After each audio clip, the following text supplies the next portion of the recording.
et bonjour. Pour renforcer le maillage sécuritaire du territoire, la police se rapproche davantage de la population. Pour ce faire, le nouveau commissariat de police de Sabali-Bougou en commune 5 du district de Bamako a été inauguré hier. Il est doté de toutes les commodités nécessaires pour que les populations circulent librement dans la quiétude.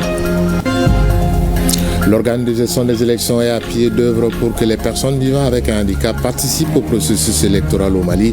Avec la Fédération malienne des personnes handicapées, il vient d'organiser une table ronde pour les outiller sur les questions électorales et pour une meilleure participation aux élections. Bonjour, bienvenue. Merci d'avoir choisi RTM pour vous informer. Inauguration hier du nouveau commissariat de police de Sabali-Bougou en commune 5 du district de Bamako. L'infrastructure a été construite pour renforcer les dispositifs sécuritaires afin de permettre aux habitants de la localité de vivre dans un environnement serein et sécurisé. La réalisation s'inscrit dans la vision des plus hautes autorités du pays afin de renforcer le maillage sécuritaire du territoire, gage d'un développement durable. Les détails de la cérémonie d'inauguration, c'est avec Aridjou Matina. Le ministère de la Sécurité et de la Protection civile poursuit le renforcement de son dispositif de sécurisation du citoyen. Un engagement manifeste des plus hautes autorités envers la sécurité et le bien-être des populations concrétisé en ces jours par l'inauguration du commissariat de police de Sabali-Bougou en commune 5 du district de Bamako. Monsieur le ministre de la Sécurité et de la Protection civile, vous venez de marquer un tournoi dans la protection de nos concitoyens. Ainsi, voudrais-je solliciter auprès de votre haute bienveillance la création d'un commissariat de police dans le quartier de Garanti-Bougou afin de répondre aux besoins sécuritaires de notre commune. La réalisation de ce commissariat de police par l'État s'inscrit dans la dynamique enclenchée afin de mettre les forces de défense et de sécurité dans les meilleures conditions de travail pour protéger les citoyens. Bâti sur une superficie de près de 2200 mètres carrés, doté de toutes les commodités. Ce joyau architectural, intégralement financé par le budget national, constitue une réponse de notre département du ministre de la Sécurité et de la Protection civile aux demandes pressantes de la population. La construction de cet autre commissariat de police conforte davantage la vision du département en charge de la sécurité. La construction de ce nouveau commissariat procède de cette volonté maintes fois réitérée de son Excellence le général d'armée Assimi Goïta, président de la transition, chef de l'État, chef suprême des armées, d'assurer les meilleures conditions de vie et de travail à nos forces et de renforcer le maillage sécuritaire du territoire national dans le dessein de couper toute retraite aux terroristes, aux bandits, aux criminels et aux hors-la-loi de tout acabit. Chaque fois que nous construisons un commissariat de police, nous établissons un pont entre les forces de sécurité et nos concitoyens dont elles assurent la sécurité. Nous voulons d'une police qui rassure les honnêtes gens, qui les protège et qui leur permette de vaquer à leurs occupations quotidiennes en toute quiétude.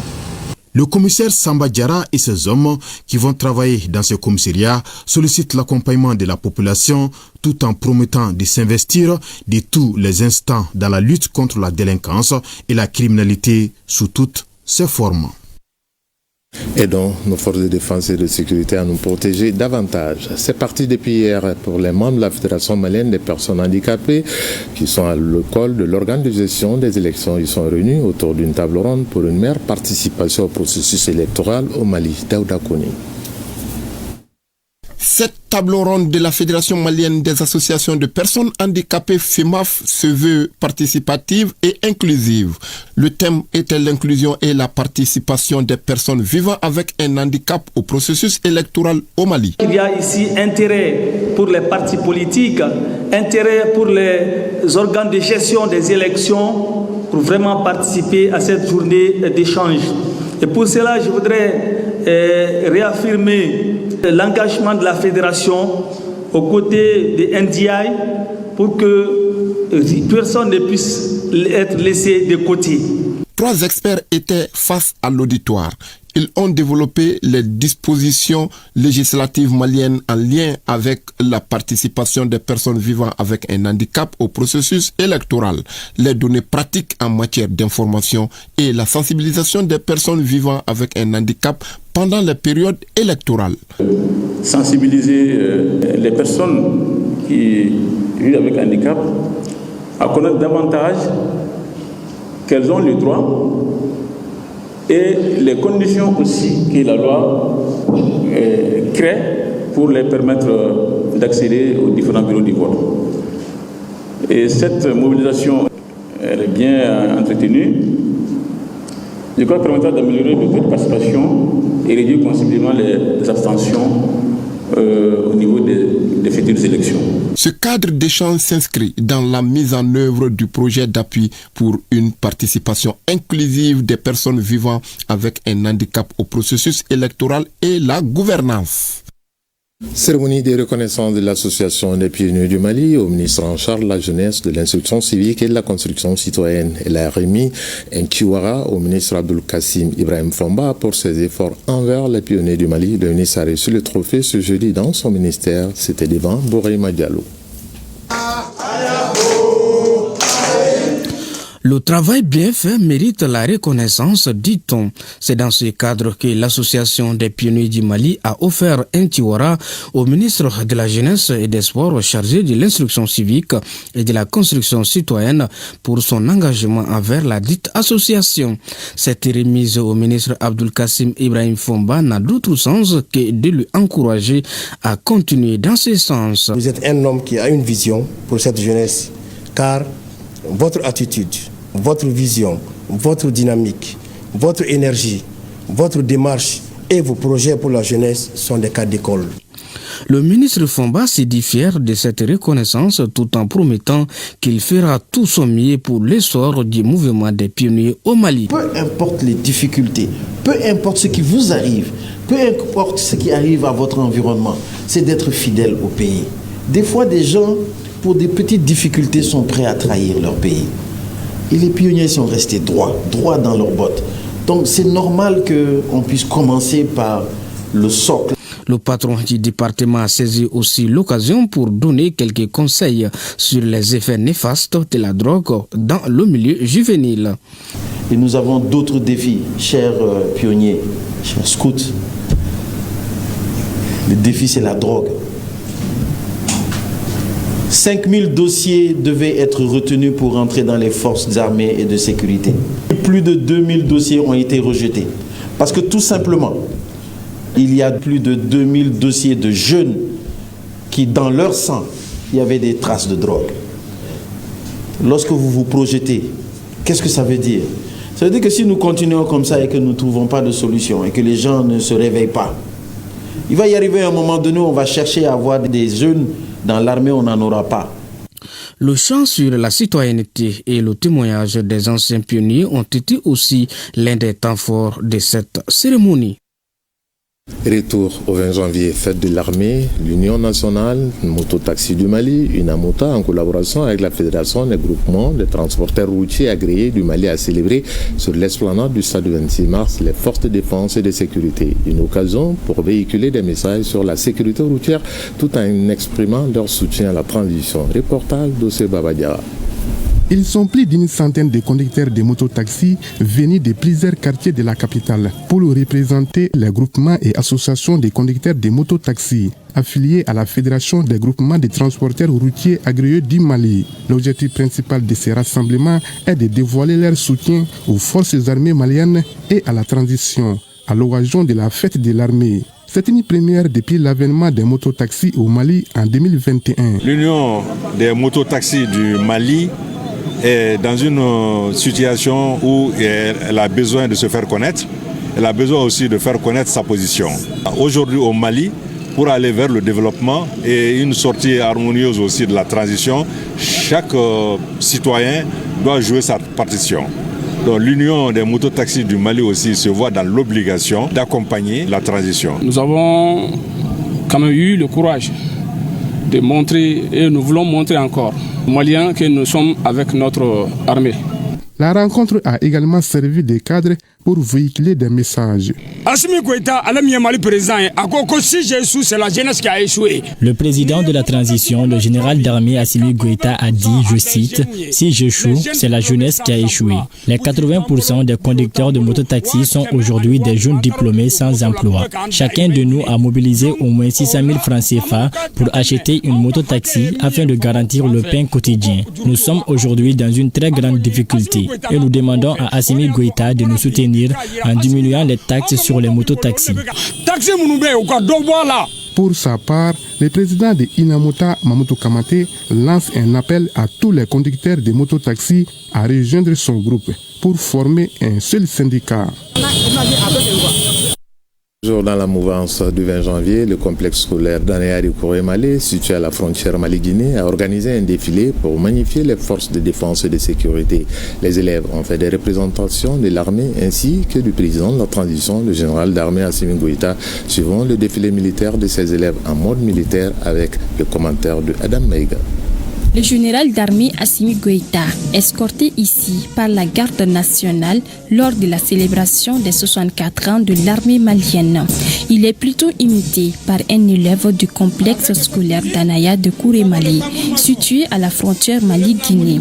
Assis sur le fauteuil présidentiel, cet élève assiste au défilé militaire des élèves du complexe scolaire qui se sont mis dans la peau des militaires. Je m'adresse à la jeunesse malienne. Je suis jeune comme vous. Rappelez-vous, si j'échoue, c'est toute la jeunesse qui aurait échoué. Cette imitation des forces armées maliennes par ses élèves entre dans le cadre de l'anniversaire des 64 ans de nos femmes. Cet événement, c'est une occasion puisque ça donne le sentiment d'appartenir à une même nation. Cette nation que nous devons tous nous donner la main pour construire ensemble. Même cette visite qui vient de se faire là actuellement tout de suite par le groupe complexe solaire d'Anéa m'a beaucoup fait plaisir. Voilà, donc je les félicite beaucoup et je les encourage davantage à continuer ce qu'ils ont commencé. Un commencement qui inculque sans nul doute la fibre patriotique aux enfants qui sont l'avenir du pays. Chef d'État étranger. Pour la patrie. À Koulikoro, le centre d'instruction Boubacar Sadassi vient, à travers la hiérarchie militaire, d'organiser un repas de corps ce jeudi. Cette activité, c'est pour favoriser le brassage, l'entente et la cohésion sociale entre toutes les forces de défense et de sécurité de la deuxième région. Ousmane Kouyita.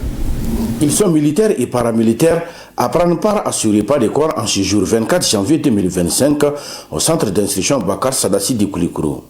Cet espace de communion et de partage autour d'un plat collectif entre dans le cadre des festivités du 20 janvier, fête de l'armée malienne. Cette initiative a pour but de consolider les liens de fraternité entre les militaires eux-mêmes et également entre la base et la hiérarchie militaire. Pour aussi magnifier cette collaboration, cette cohésion entre la base et le sommet. C'est très important. Vous savez, il y a un adage qui dit que le général tire sa gloire du soldat. Donc on ne peut pas être général sans les soldats et on ne peut pas être un bon soldat sans un bon guide. Donc cette occasion fut celle qui a créé beaucoup plus de cohésion et de briser en tout cas la longue chaîne qui existe entre les officiers supérieurs, les officiers et puis les militaires du rang. Bonne fête à tous. Cet espace de socialisation est une occasion pour les chefs militaires de véhiculer des messages qui galvanisent davantage les troupes à resserrer les rangs face aux ennemis de la nation. L'appropriation de la nation de souveraineté nationale en lien avec la désignation de l'année 2025 comme année de la culture au Mali, c'est le thème qui a été débattu à Kati pendant 2 jours. La rencontre a été organisée par le complexe scolaire Abdel Ouattara. Objectif, renforcer les capacités d'une 50aine d'anciens formateurs. Batraouri. La journée de la souveraineté retrouvée, célébrée le 14 janvier dernier, montre toute la nécessité des renforcements de capacités des citoyens en vue de promouvoir nos valeurs anciennes. Cela est réconforté par la décision des autorités de déclarer l'année 2025 année de la culture au Mali. La rencontre de 2 jours à l'endroit des enseignants de Kati est non seulement une contribution du CESAO, complexe scolaire Abel Ouattara de Kati, sur la question, mais aussi un soutien à l'AIS. Nous croyons à la souveraineté et c'est aussi mon humble contribution pour l'appropriation du concept de la souveraineté et de la culture qui est socle de refondation de l'État. D'ailleurs, qui doivent être dispensées comme leçon dans les différentes écoles, dans le milieu scolaire. Et aussi, cette formation est très bénéfique et très instructive. Ce sont ces enseignants-là qui nous ont accompagnés pendant cette période, pendant cette journée commémorative-là, qui nous ont permis de dispenser les leçons modèles partout au Mali. Pour les participants, environ une cinquantaine, les débats ont été fructueux et ont permis d'éclairer plusieurs points d'ombre sur les deux notions. Je suis très sûr qu'après cette formation, les informations que nous avons reçues après ces échanges, les enseignants ont été tellement préparés qu'ils n'auront pas de problème à parler de cela aux enfants et que les enseignants d'abord seront de très bons citoyens, car on a parlé de citoyenneté, et ils seront sûrs, n'est-ce pas, ils feront confiance en leur autorité et ils feront confiance davantage en l'avenir de ce pays-là. La formation a été vraiment à la hauteur. Je remercie infiniment l'école Abel Ouattara. Certains participants ont exprimé le souhait que l'initiative du CESAO soit suivie par d'autres promoteurs d'écoles. Les étudiants de l'université privée Boubacar Seye viennent d'être édifiés sur les missions et rôles de l'INPS à travers une conférence débat. Le thème de cette rencontre est l'INPS au service de l'inclusion sociale au Mali en paix. Kassim Diallo à Boukouni. Cette conférence débat s'inscrit dans le cadre de la mission de formation des bâtisseurs de demain. Une mission que l'IPBS ambitionne d'accomplir en renforçant les capacités des étudiants. La thématique abordée pour cette conférence est l'INPS au service d'inclusion sociale pour un Mali en paix. L'Institut national de France sociale, tout comme d'autres OPS, d'autres organismes de France sociale, ont l'obligation de faire l'éducation à la protection sociale, sinon à la sécurité sociale. Amener l'INPS à travailler pour que ceux qui sont en marge, les vulnérables, qu'ils aient accès aux services sociaux. Que tous les Maliens puissent bénéficier d'un service de l'INPS. Cette conférence a permis aux participants de mieux s'imprégner des missions de l'INPS et contribue à renforcer les compétences des étudiants de l'IPBS. Ça renforce nos capacités intellectuelles et aussi à avoir une vision du développement. Comme la plupart d'entre nous, je suis étudiante et j'en savais peu sur les projets avantageux de l'INPS. Je voulais vous affirmer une fois de plus, le but de l'IPBS n'est pas d'engager du matériel, quoi. C'est donner un contenu académique aux étudiants pour servir le Mali demain. Et pour ce faire, nous faisons tout pour que les gens aient accès à l'intelligence. Le comité pédagogique de l'IPBS a salué le conférencier pour la qualité de sa prestation. L'établissement ambitionne de pérenniser cette initiative en permettant aux étudiants de rencontrer les personnalités expertes dans leurs domaines respectifs.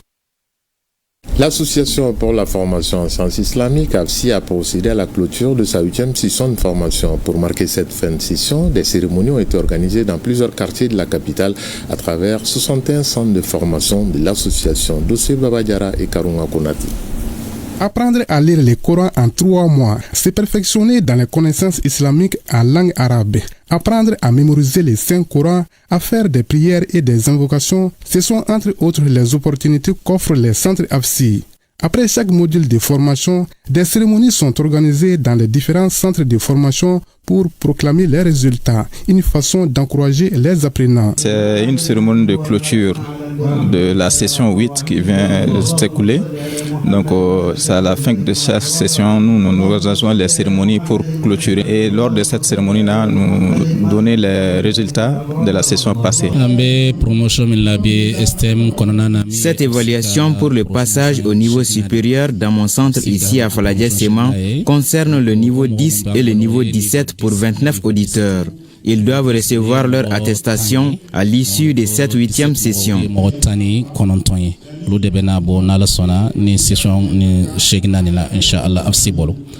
Près de 12 000 auditeurs ont été formés dans les centres AFSI depuis sa création il y a 4 ans. Cette 8e session concerne l'évaluation de plus de 10 300 auditeurs. Ça me fait 9 mois. Je suis actuellement au niveau 3. J'attends les résultats aujourd'hui pour voir si je passe au niveau 4. Être marraine d'une cérémonie islamique religieuse, c'est un honneur. Les mots me manquent pour remercier ma classe et tous les auditeurs et auditrices de l'ESM. Au cours de la cérémonie, des attestations de reconnaissance ont été décernées à certains membres des centres. D'autres ont également reçu une copie du Saint-Coran.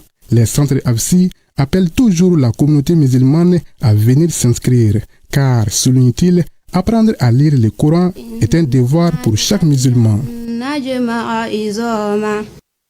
À Sikasso, 3e région, promouvoir l'autonomisation des femmes et des filles pour une meilleure participation au développement durable et la volonté de l'association Femmes, Solidarité, Action à travers le lancement de ces activités. Elle se fixe comme objectif une meilleure prise en charge des femmes de Sikasso avec la création d'activités génératrices de revenus. Compte rendu depuis Sikasso, Mariam Touré. En lançant ces activités, l'association Femmes, Solidarité et Action, AFSA, veut apporter sa contribution à l'autonomisation des femmes et des jeunes filles, promouvoir l'égalité genre, renforcer les capacités par la formation et contribuer à la lutte contre le changement climatique. Au Mali, près de 60% des femmes vivent en dessous du seuil de la pauvreté. Seulement 33% des filles sont scolarisées. Ces chiffres ne sont pas que des simples statistiques, ils sont le reflet d'une réalité qui nous interpelle tous et qui nous pousse à agir. Dans sa dynamique, AFSA veut envisager un impact mesurable sur la vie des enfants en améliorant leur autonomie, leur accès à l'éducation et leur protection contre les abus. Une démarche que les autorités communales saluent et soutiennent. C'est oser en tant que femme que de faire une association à but simplement d'aider la gente féminine à sortir de l'ornière. C'est ambitieux, je vous encourage, je vous félicite. Il faut préciser que de sa création à la date d'aujourd'hui, AFSA a déjà engrangé des prix, notamment le prix ambassadeur vert de Go Green. Restons toujours dans le domaine associatif, mais cette fois-ci, direction la France, où l'association des étudiants maliens d'Île-de-France a organisé à Paris la première édition de la journée de l'étudiant le 18 janvier dernier.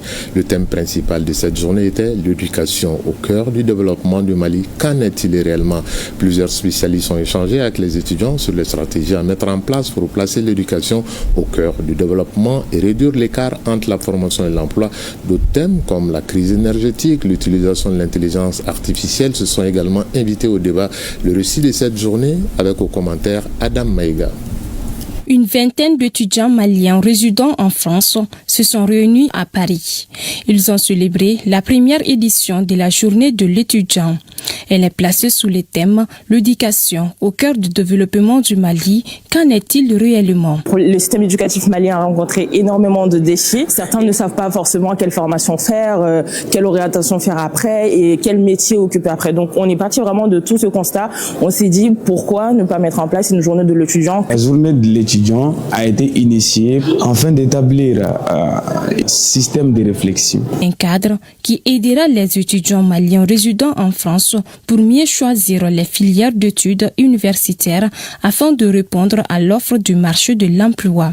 Par ailleurs, cette journée de l'étudiant a enregistré des panels sur le thème de la journée et aussi des attestations ont été remises aux partenaires de l'Association des étudiants maliens d'Île-de-France et certains membres du bureau de cette association. C'est de la France que s'achève ce 13h. Chacun de nous ne peut être une étoile, mais tâchons de briller pour éclairer là où nous sommes. Bon après-midi en compagnie des programmes de ORTM 1 à 20h. Vous retrouverez Nyanya Alou Traoré. D'ici là, prenez soin de vous. Au revoir. Je vous retrouve demain à 13h, toujours avec le même plaisir de vous servir. Plaise à Dieu.